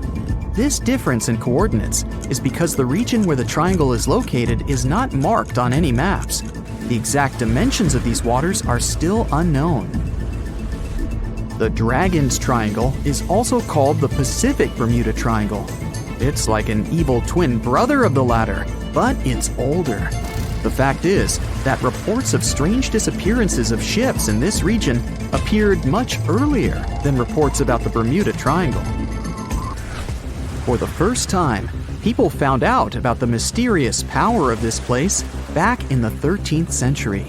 The grandson of Genghis Khan sent 40,000 people on ships toward Japan to conquer the country.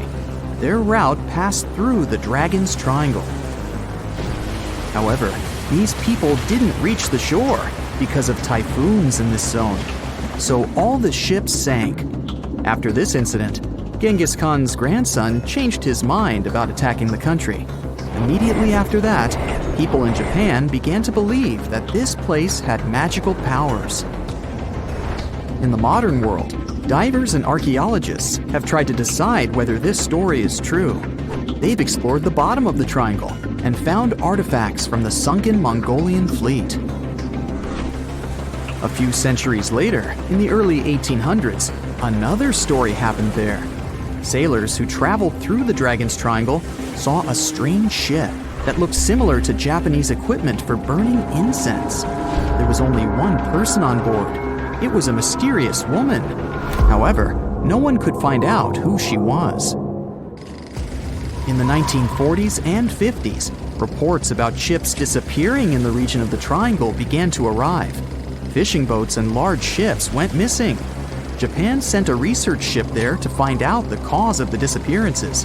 But that vessel, with 31 crew members, was also gone. The wreckage of the research vessel was discovered later, but no one found the crew members.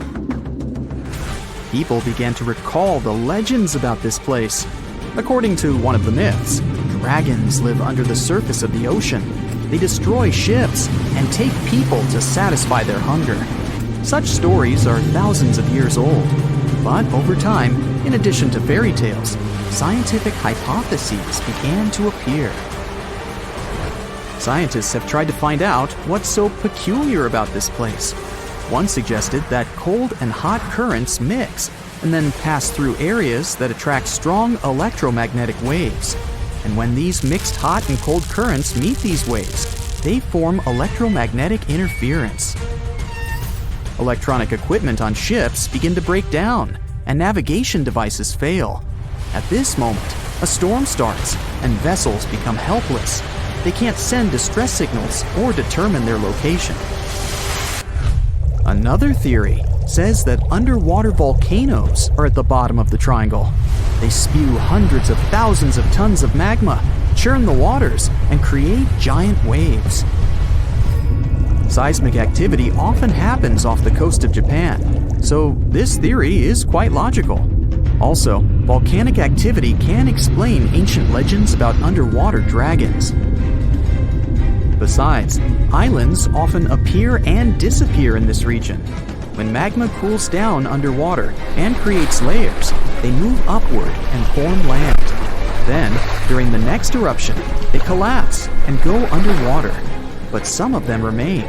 So imagine some ship sailing, and then a huge island rises from underneath and cracks its hull.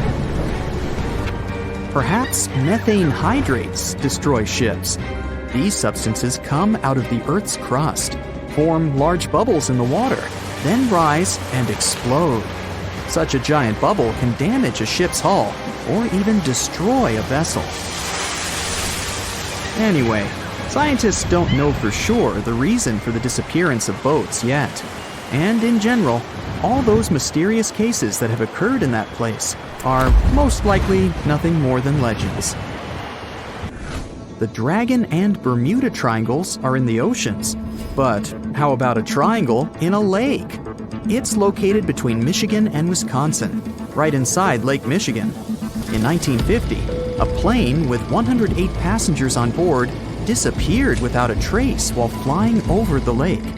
When the search began, rescuers found a few pieces of the aircraft on the water. Besides the plane, many ships have gone missing there. Sometimes people disappeared into thin air, right from boats.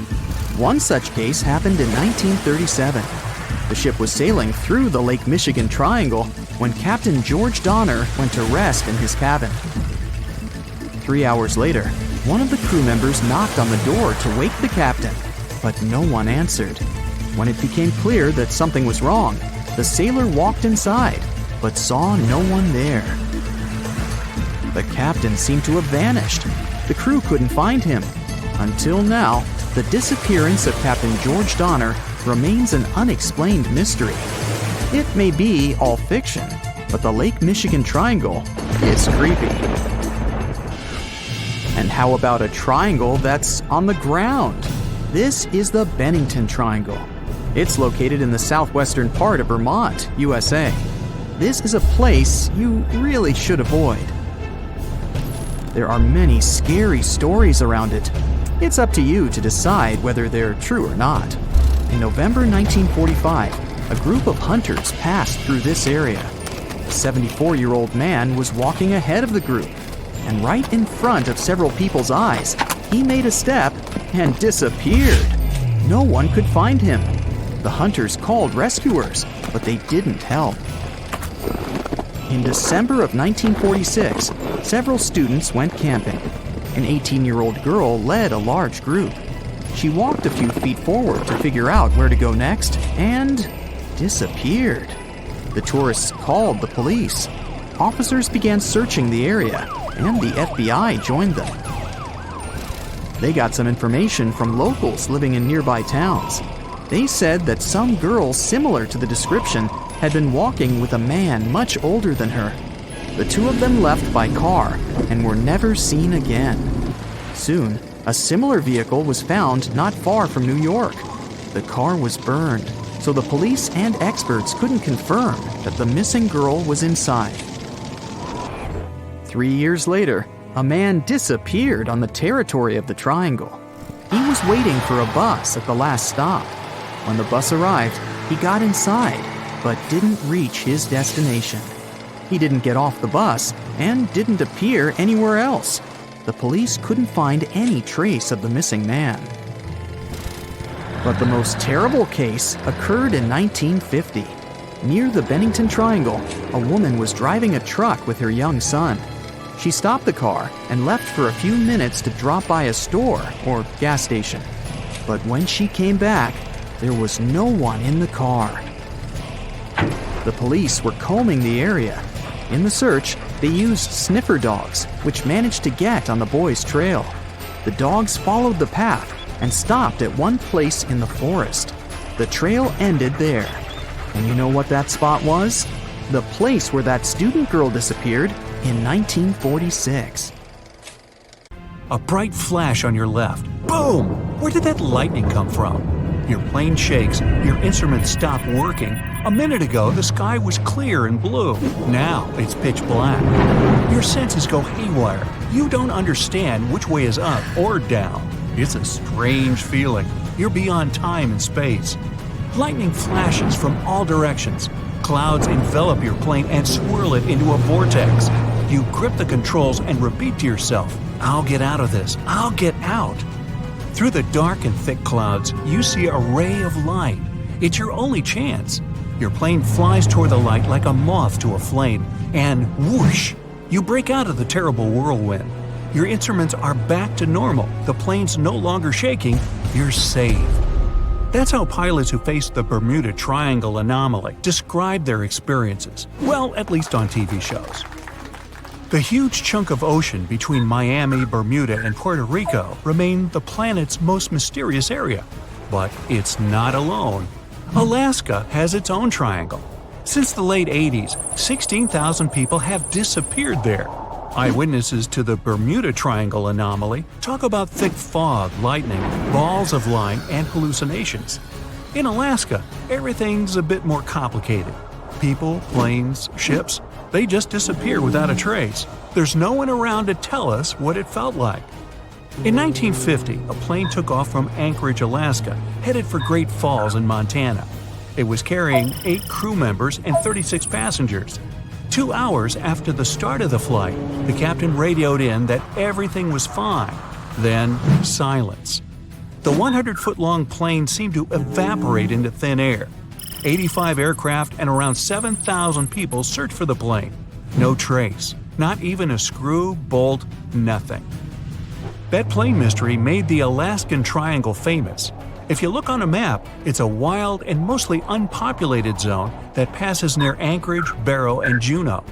If you connect the dots on a map, you get an epic triangle. You can fit the whole state of Oregon in it twice. If you read around, you'll find a bunch of major areas on the planet where weird stuff keeps happening over land, sea, desert, and jungle. Scientists have many questions about these places. They all have extreme electrical and magnetic anomalies. Planes and ships disappear in them. People hear stuff, see stuff, and here's some of them. China's Black Bamboo Valley looks like a Hollywood set for a seriously scary movie. Here, everything's creepy and mysterious. Ha, perfect. Imagine a bamboo forest that stretches up 130 feet. The green plants live extremely close to each other and barely let in any sunlight. A strange fog hangs in the air. Where it comes from and why it's always there, no one knows. And the mysteries don't end there. For centuries, people have disappeared in the vast forest. Scientists believe the site's crazy geology is to blame. Cracks can suddenly appear in the ground big enough to fall into. There are sharp changes in weather, and maybe even poisonous steam. Certain trees give it off when they fall to the ground. There's a long road through Ladakh in India. It's called the Magnetic Road. It slopes upwards and seems to violate the laws of gravity. Here's what happens. You drive to the foot of the hill, turn off the engine, and get out of the car. The car starts rolling uphill up to 12 miles per hour. Why does it happen? Theory 1. The hill has an incredibly strong magnetic pull, and it attracts cars once they get too close. The Indian Air Force supposedly avoids flying over it to avoid any interference with their equipment. Version 2. It's all just an optical illusion. The hills around it seem to fade into the horizon. It looks to us like the road is sloped up, but it's actually not. Huge Lake Michigan looks more like a sea than a lake. And over the past 400 years, 6,000 ships have disappeared in it. Why does it happen? The lake has its own mysterious triangle, and there are actually more unsolved mysteries here than in the famous Bermuda Triangle. In 1950, Flight 2501 disappeared over the lake, en route from New York to Minneapolis. The fate of the 3 crew members and 55 passengers remains unknown. In 2007, an underwater archaeology professor was surveying the bottom of Lake Michigan. He found stones arranged in a circle 40 feet down from the surface. They kind of look like Stonehenge in England, but why were they at the bottom of a lake? Who put them there? Archaeologists found a carved pattern on one of the stones. Its outline resembles a drawing of an animal. Now, that's not unusual, except that this particular animal, which looks like a mammoth, was probably carved around 10,000 years ago. Sleep is very difficult for the Venezuelan locals who live near Lake Maracaibo. Right at the place where the Catatumbo River flows into the lake, there are huge electrical storms that can go up to 10 hours long. 260 days a year. That's over 1 million lightning bolts over the lake every year. Scientists don't know exactly what causes the daily lightning parties. Some people think it's due to the gas methane which comes out of the ground. Other scientists blame uranium deposits in the soil. Nowadays, though, most researchers are sure that the lightning's caused by weather. Cold mountain air smashes against warm sea air. The result? A lot of friction and moisture, the perfect combo for near-nightly natural fireworks. It's super loud and kind of annoying if you live nearby, but the area is really important for the planet. It helps regenerate our vital atmospheric ozone. And the one that started it all? The Bermuda Triangle. Planes, ships, all gone without a trace. The theories are endless. Scientists even think there might be a huge meteor at the bottom of the sea that emits its own magnetic energy. It might have confused the navigation equipment on all those unlucky carriers. And it's been going on for a while. Researchers think that it was causing trouble even way back in Columbus's time. As far as Alaska's concerned, magnetic anomalies are a dime a dozen. Around here, your compass might be off by 5, 30, or even 60 degrees. But equipment malfunction isn't really enough to explain the disappearance of so many aircraft and people in this absolutely massive state. Alaska is wild.